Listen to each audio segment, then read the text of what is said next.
मेरा नाम विकास उपाध्याय है और मैं इस समय संस्था का महामंत्री हूँ और विगत 5 वर्षों से संस्था का महामंत्री हूँ और भगवान श्री राम की लीलाओं के मंचन के लिए जो व्यवस्था होती है उसमें बहुत छोटा सा मेरा प्रयास होता है कि मैं अपनी सेवाएं दे पाऊँ। देखिए, प्रतिवर्ष की भांति इस वर्ष भी हम 15 से 16 दिन रामलीला का मंचन करने जा रहे हैं, जो कि 15 अक्टूबर से शुरुआत होगी और 30 अक्टूबर तक चलेगी। 15 अक्टूबर को दशहरा चल समारोह के साथ इनकी शुरुआत करेंगे, जो कि 30 अक्टूबर को राम राज्याभिषेक के साथ खत्म हो। ये जो भी हम प्रैक्टिस रामलीला के लिए मंचन के लिए करते हैं वो प्रतिवर्ष गुरु पूर्णिमा से हम शुरुआत करते हैं। गुरु पूर्णिमा के दिन हम एक निश्चित करते हैं दिन, जो कि गुरु पूर्णिमा के 2 दिन बाद या 5 दिन बाद या 10 दिन बाद शुरुआत होती है। गुरु पूर्णिमा के पश्चात जो भी मंगलवार आता है उस दिन भगवान की पूजा करने के बाद हम इसकी शुरुआत करते हैं, जो कि संभवतः लगभग 2 महीने और 2.5 महीने चलती है। हमारी रामलीला में विगत वर्ष में 54 आर्टिस्ट थे, जो कि विभिन्न कलाओं में पारंगत थे और जिसमें कुछ बच्चे भी हैं जो कि 8 से 10 साल के हैं, जो कि बानरों की भूमिका में थे। कुछ 12 से 13 साल के हैं जो विभिन्न भूमिकाएं करते हैं। तो लगभग 50 से 60 के बीच में कलाकार हमारे पास होते हैं। कोरोना थर्ड वेव के कयास जो लगाए जा रहे हैं वो आपकी बात बिल्कुल ठीक है, परंतु कहीं ना कहीं हमें जो कि हमारी आस्था है भगवान में, हमें उसको भी पूरी करनी होगी। हम ईश्वर से यही प्रार्थना करेंगे, भगवान श्री राम की। हम रामायण करते हैं, ये भी एक तरीके से रामायण ही है। हम बस रामायण मौखिक 24 घंटे में ख़त्म करते हैं। ये भगवान की लीलाओं का मंचन हम साक्षात रूप से प्रदर्शन करेंगे, जो कि 15 दिन चलेगा और प्रतिदिन शाम को 2.5 से 3 घंटे की ये लीला होगी। हम इसमें प्रयास करेंगे कि कोरोना गाइडलाइनों को पूरी तरह से निर्वहन करें और सोशल डिस्टेंसिंग का पालन करें, सैनिटाइजर्स की व्यवस्था करें। मैं एक ये बताना चाहता हूँ कि लीला रात 8:30 से 11:30 बजे तक चलेगी, जिसके पश्चात अगले दिन हम पुनः सुबह नगर निगम की सहायता से, प्रशासन की सहायता से हम पूरे ग्राउंड को सैनिटाइज कराते हैं। सैनिटाइज कराने के बाद कुर्सियों को सैनिटाइज कराते हैं। बैठक व्यवस्था पूर्णतः इस तरह से रखते हैं कि लोगों में सोशल डिस्टेंसिंग बनी रहे। तो हम प्रयास करेंगे और ये निश्चित रूप से सुनिश्चित करेंगे कि हम कोरोना से लड़कर इस भगवान श्री राम की लीलाओं का मंचन करें।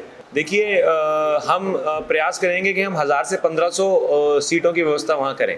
उसके पश्चात देखिए, भीड़ है, लीला का मंचन है, ये कोई पर्सनल इन्विटेशन नहीं है कि विशेष आमंत्रण पर कोई आता है। ये भगवान का काम है और पूरे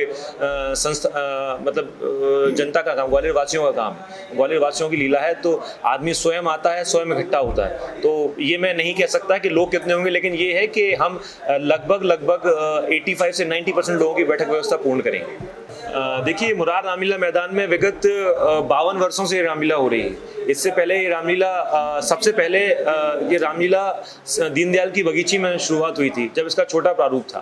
फिर जैसे जैसे कलाकार बढ़ते गए, लोकप्रियता बढ़ती गई, जगह कम पड़ने लगी, तो ये गंज जैन धर्मशाला में इसको शिफ्ट किया गया। वहाँ पर होते होते जब वहाँ भी जगह की कमी पड़ती गई, तो फिर ये गंज मुरार में इसका विस्थापन हुआ और ये गंज मुरार में भी जब वहाँ पर जगह कम पड़ने लगी, क्योंकि चूंकि भगवान श्री राम की लीला है, लोगों में आस्था है, लोग जुड़ते हैं। आज तो सन 1968 से ये रामलीला मैदान में पहुंची, जहाँ पर शुरुआत में हम कच्चे मंच के साथ इसका मंचन करते थे, तख्तों के साथ इसका मंचन करते थे।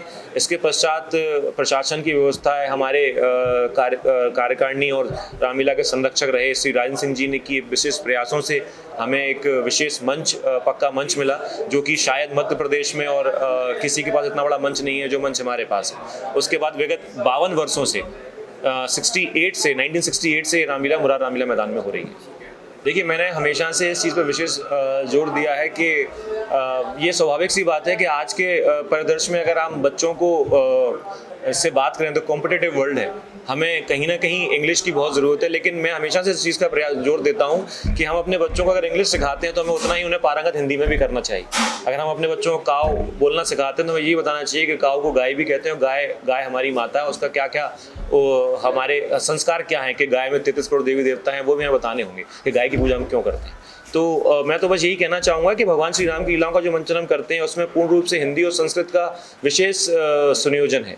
अगर आप रामलीला का मंचन देखने आएंगे तो आपको देखेंगे कि हमारे पात्र जो हैं वो हाई एजुकेटेड हैं, कोई वेल एजुकेटेड पर्सन्स हैं। मैं स्वयं मास्टर्स MBA किया हुआ हूँ हमारे जो अभी राम बन रहे हैं वो इंजीनियर हैं, तो उसके पश्चात उसके बाद भी वो हिंदी और संस्कृत को उतनी ही पारंगतता से बोलते हैं जितना वो इंग्लिश के लिए बोलते हैं। तो मैं बस यही निवेदन करना चाहूँगा जनता से और हमारे प्रिय लोगों से कि वो अपने बच्चों को इंग्लिश तो पढ़ाएं, इंग्लिश में और पाश्चात्य संस्कृति में ढालें, लेकिन कहीं ना कहीं अपनी संस्कृति और अपनी हिंदी भाषी को भी उतनी तवज्जो दें जितनी वो अंग्रेजी को देते हैं। मैं बहुत ही सौभाग्यशाली हूँ कि मेरी ये चौथी पीढ़ी हूँ जो संस्था जुड़ा हुआ हूँ। मैंने लगभग 13 साल राम का पात्र का निर्वहन किया है। अभी वर्तमान में मैं अंगद के पात्र को निभा रहा हूँ, जो कि अंगद और संवाद पर एक विशेष दिन होता है।